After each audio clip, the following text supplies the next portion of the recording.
আমরা এই শহীদের সংখ্যা নিয়ে আমরা কোন দলীয়করণ করতে চাই না। সবাই আমাদের, যারা জীবন দিয়েছেন, তারা দেশের জন্য জীবন দিয়েছেন, ফ্যাসিবাদের বিরুদ্ধে জীবন দিয়েছেন, লড়াই করেছেন, সুতরাং সবাই আমাদের।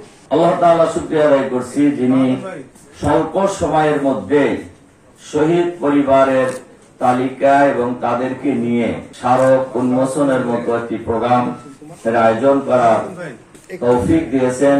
এজন্য মহামনিবের দরবারে আমরা শুকরিয়া আদায় করছি। আপনারা ইতিমধ্যেই শুনেছেন, আমরা এ পর্যন্ত 10 খণ্ডে এবং বেশ মোটা মোটা খণ্ড বলতে হবে, বেশ বড় বড় ভলিউম, 10 ভলিউমে 700-র উপরে শহীদ পরিবারের এই স্মারকের মধ্যে তাদের কিভাবে তারা শহীদ হয়েছেন এবং তাদের পরিচয় আমরা এখানে লিপিবদ্ধ করেছি। আরো 97 জন তালিকা প্রস্তুত হচ্ছে, আরো 2টা খণ্ড অল্প সময়ের মধ্যে বের হবে। আমরা পর্যায়ক্রমে সকল শহীদের তালিকা এবং স্মরণলিপি আমরা বের করব ইনশাআল্লাহ। এটা একটা বিরাট অর্জন এবং বিরাট একটা ঘটনা বলতে হবে। মুক্তিযুদ্ধের 54 বছর চলছে, আজ পর্যন্ত মুক্তিযুদ্ধের সঠিক ইতিহাস লিপিবদ্ধ করা হয়নি।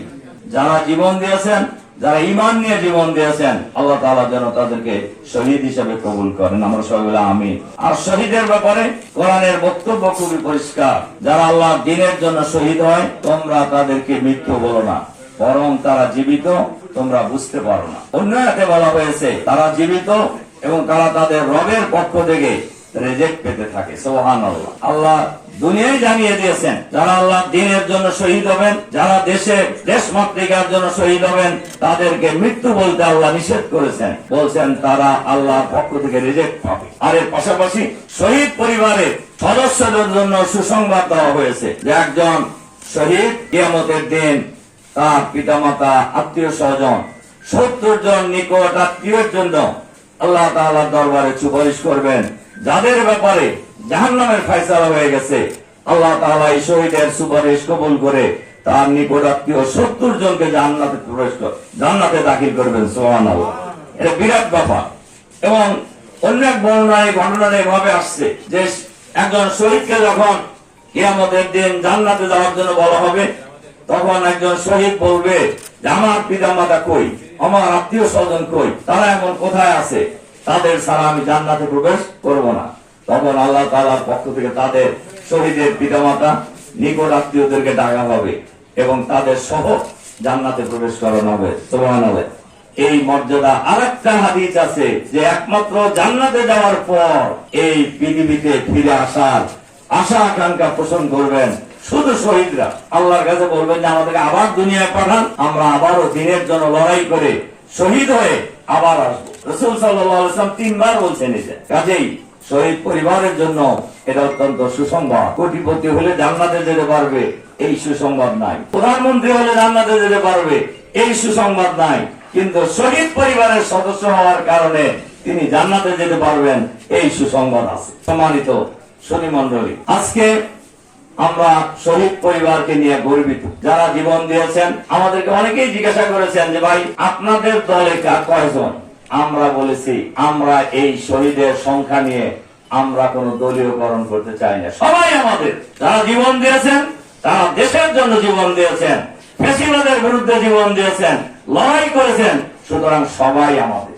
এবং আপনারা জানেন যে প্রায় 2000-এর অধিক পরিবারে জামাতের পক্ষ থেকে 2 লক্ষ করে টাকা আমরা জাস্ট উপহার হিসেবে দিয়েছি, তাদের সাথে সৌজন্য সাক্ষাৎ করে। আমাদেরকেও আমরা আমাদের সামর্থ্য অনুযায়ী আমরা সহযোগিতা করার চেষ্টা করি। তবে আমরা এটা প্রচার করিনি, যেহেতু এটা প্রচারের বিষয় নয়, যার কারণে আমরা এটা বলেও নাই। সম্মানিত সুধী মণ্ডলী, শহীদ পরিবারের সদস্য ভাইরা, আজকে বাংলাদেশে এখনো শহীদ কতজন হয়েছেন এর সর্বশেষ নাম আমরা কিন্তু নির্ধারণ করতে পারিনি।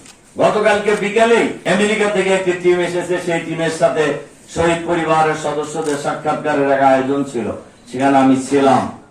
সেখানে একজন শহীদ পরিবারের শহীদের মা খুব আফসোস করে বললেন যে আমার চোখের সামনে আমার ছেলের লাশ দেখলাম, অথচ সেই লাশ র্যাবের লোকেরা, পুলিশের লোকেরা নিয়ে গেল, আর সেই লাশ আজ পর্যন্ত আমি পাইনি।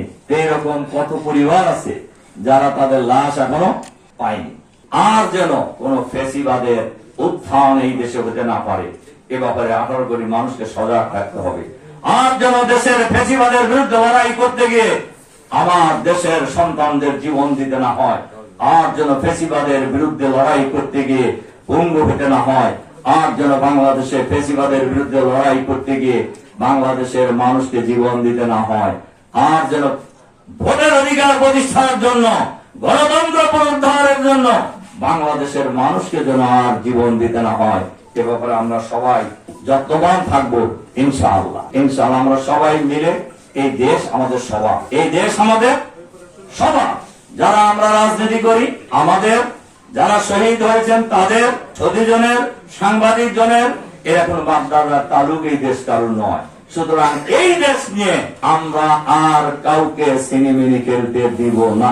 এজন্য জীবন দেয়নি আমাদের শহীদেরা, এজন্য আমাদের ভাইয়েরা পঙ্গু হয় নাই। এজন্য আমরা সবাই মিলে জাতীয় ঐক্য গড়ে তোলার মধ্য দিয়ে, আলেম ওলামার ঐক্য গড়ে তোলার মধ্য দিয়ে আমরা এই বাংলাদেশকে আগামী দিনে একটি সুন্দর বাংলাদেশ হিসেবে গড়ে তুলবো, একটি সমৃদ্ধ বাংলাদেশ হিসেবে আমরা গড়ে তুলবো ইনশাআল্লাহ। ইনশাআল্লাহ আগামী দিনের বাংলাদেশ হবে সমৃদ্ধ বাংলাদেশ, আধুনিক বাংলাদেশ, ইসলামের বাংলাদেশ ইনশাআল্লাহ। যাতে করে আমরা শহীদ পরিবারের এই জীবন দেওয়া, আহত ভাইদের এই পঙ্গু হওয়ার যে ত্যাগ, এটাকে আমরা বাংলাদেশের মানুষের ঘরে ঘরে এর সুফল পৌঁছে দেওয়ার জন্য চেষ্টা করব ইনশাআল্লাহ।